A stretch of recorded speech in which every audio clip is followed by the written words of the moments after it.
Olá, sejam bem-vindos ao programa Espiritismo e Vida. E aqui a gente vai tratar desses assuntos do nosso dia a dia de uma forma bem leve, né? Bem prazerosa.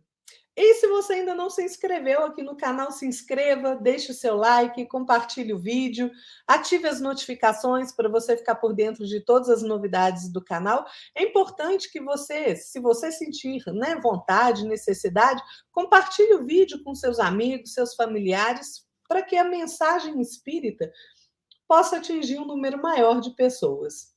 E hoje, aqui no programa Espiritismo e Vida, pedindo, claro, inspiração de nosso Mestre Jesus, nós vamos falar sobre fé. Fé é crença, é confiança, é convicção íntima, é acreditar firmemente em qualquer coisa. É só abrir o dicionário que a gente vai achar, vai encontrar lá essa definição. Allan Kardec diz que fé inabalável é somente aquela que pode encarar a razão face a face em todas as épocas da humanidade. Então, aí a gente já percebe que a fé não pode ser cega, né? Ela precisa de um componente, ela precisa encarar a razão, então ela precisa ser raciocinada. E o que é a fé raciocinada? É aquela em que primeiro eu exerço a capacidade de pensar, de refletir, para depois crer sem duvidar. Ou seja, a fé raciocinada, ela me leva a crer em algo que eu ainda não sou capaz de ver e entender completamente, mas eu sou capaz de pensar e refletir e sentir que é verdade. Tanto é assim que Santo Agostinho vai nos dizer que ter fé é acreditar naquilo que você não vê. E a recompensa por essa fé é ver aquilo em que você acredita. Emmanuel, no livro Consolador, faz a seguinte ponderação: será fé acreditar sem raciocínio? E ele vai responder assim: olha, acreditar é uma expressão de crença, dentro da qual os legítimos valores da fé se encontram embrionários. Ou seja, acreditar é o primeiro passo. E ele vai continuar dizendo assim: o ato de crer em alguma coisa demanda a necessidade do sentimento e do raciocínio, para que a alma edifique a fé em si mesma. Então, nós percebemos aí que a fé, ela precisa de mais dois componentes: sentimento e raciocínio, né? Aí sim a gente vai construir a fé raciocinada. E Emmanuel ainda vai dizer mais. Ele fala que admitir as afirmativas mais estranhas sem um exame minucioso é caminhar para o desfiladeiro do absurdo, onde os fantasmas dogmáticos conduzem as criaturas a todos os despautérios. Ou seja, essa é a fé cega. A gente vai acreditando sem examinar, sem raciocinar. E ele vai terminar dizendo assim: mas também interferir nos problemas essenciais da vida, sem que a razão esteja iluminada pelo sentimento, é buscar o mesmo declive onde os fantasmas impiedosos da negação conduzem as almas a muitos crimes. Então vejam, nós precisamos dessas duas coisas, sentimento e raciocínio, para que a gente exerça a fé de uma forma mais madura, né? Para que a gente deixe a infância espiritual. E olha, a fé que anula a razão, ela é cega. Porque você passa a aceitar uma doutrina, seja ela qual for, e se torna completamente cativa dela. E aí essa fé cega recorre facilmente à deslealdade, à subjugação, e isso pode nos conduzir ao fanatismo. E a razão, gente, ela é uma faculdade superior do homem. Ela se destina a nos esclarecer sobre todas as coisas. Mas, como todas as outras faculdades de que somos portadores, a razão se desenvolve e engrandece pelo exercício contínuo. Ou seja, é preciso exercitar a nossa capacidade intelectual. Leon Denis vai nos dizer que a razão humana é um reflexo da razão eterna.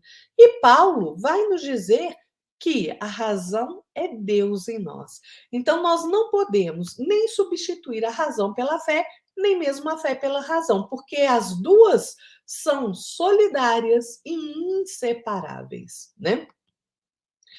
E, gente, olha, Vou falar para vocês, a fé ela precisa repousar em bases muito sólidas, que só o livre exame das coisas e a liberdade de pensamento podem oferecer.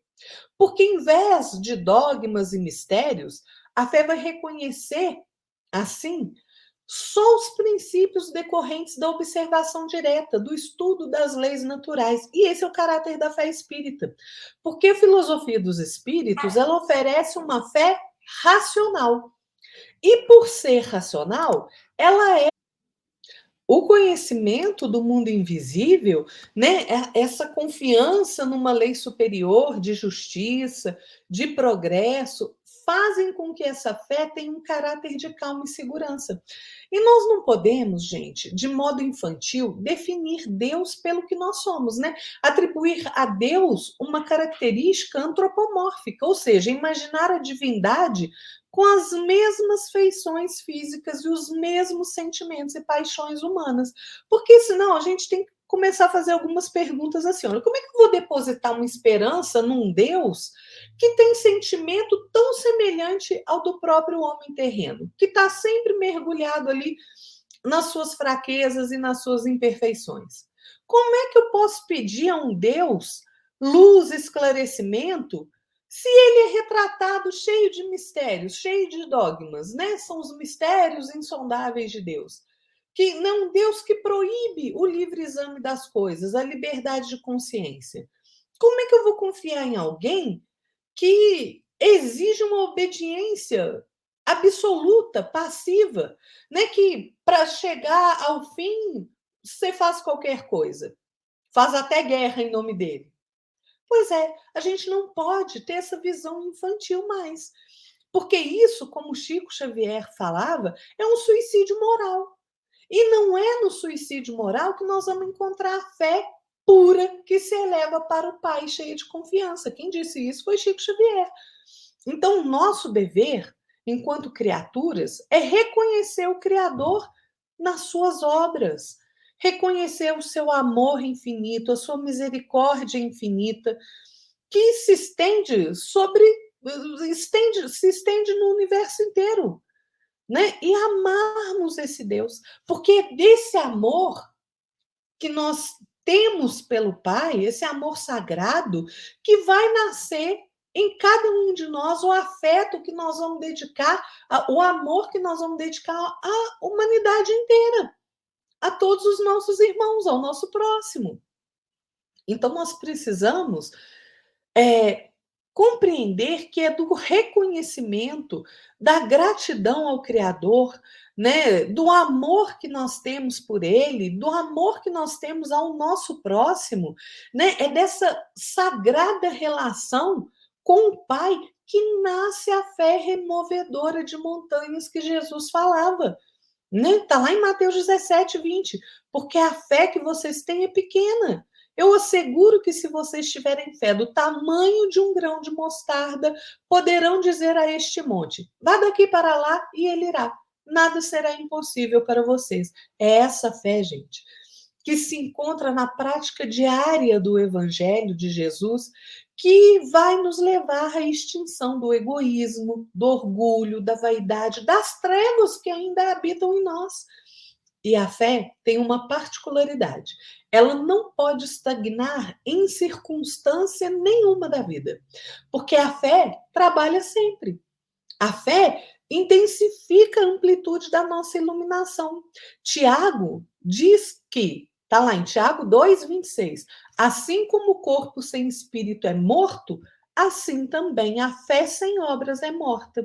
É por isso que nós precisamos servir ao próximo, praticar todo o bem que nós pudermos, trabalhar pelo nosso próprio bem, pelo bem de todos, né? Buscar o nosso aprimoramento moral, emocional, intelectual e espiritual. Na Revista Espírita de agosto de 1865, tem uma mensagem de Demeury que diz que a fé paira sobre a terra, buscando um refúgio onde se abrigar e um coração para esclarecer. Vejam que coisa mais interessante. Por quê, gente? Porque a fé ilumina todos os caminhos. Sem a fé, todo caminho é escuro, mas a luz da fé aclara tudo. Chico vai dizer para nós, no livro Palavra Sublime, né, uma mensagem do espírito Ferraz de Macedo, que a religião tem sido a luz do mundo. A irreligião é humana, mas a religião, origem de todas as ideias sãs que exortam o homem aos grandes deveres que o unem a Deus e ao próximo, tem causa na fé, na essência indefinível do amor do eterno. E o maior erro que a gente faz, gente, que a gente comete no mundo, principalmente no mundo atual, é o aniquilamento da fé em Deus. Quando a gente combate a fé em Deus, nós estamos propagando morte e desgraça. Quando a gente espalha a fé, a gente está oferecendo vida e paz a todos os nossos semelhantes. Emmanuel, no livro O Consolador, né, que é a psicografia do Chico, ele vai nos dizer que ter fé é guardar no coração a luminosa certeza em Deus. Certeza que ultrapassou o âmbito da crença religiosa, fazendo repousar o coração numa energia constante de realização divina da personalidade. Ele vai nos dizer que conseguir a fé é alcançar a possibilidade de não mais dizer eu creio, e sim eu sei, com todos os valores da razão tocados pela luz do sentimento. Então, gente, concluindo a nossa reflexão, a fé verdadeira, profunda e inabalável, ela nos habilita a superar os maiores obstáculos, né? Porque é nesse sentido que a fé transporta montanhas, né? A superação dos obstáculos. Qualquer que seja o problema que você estiver passando hoje, tenha fé, acredite. Todos nós somos capazes de aprender com nossas dores e superar os nossos desafios. A fé, ela é uma força descomunal quando você descobre ela dentro de você. Ela te impulsiona para frente. A fé faz com que você tenha chão para caminhar, mesmo nos momentos mais escuros. Fé, gente, é força e é luz. É isso aí. Fiquem todos na paz de nosso Senhor Jesus Cristo e até mais. Tchau.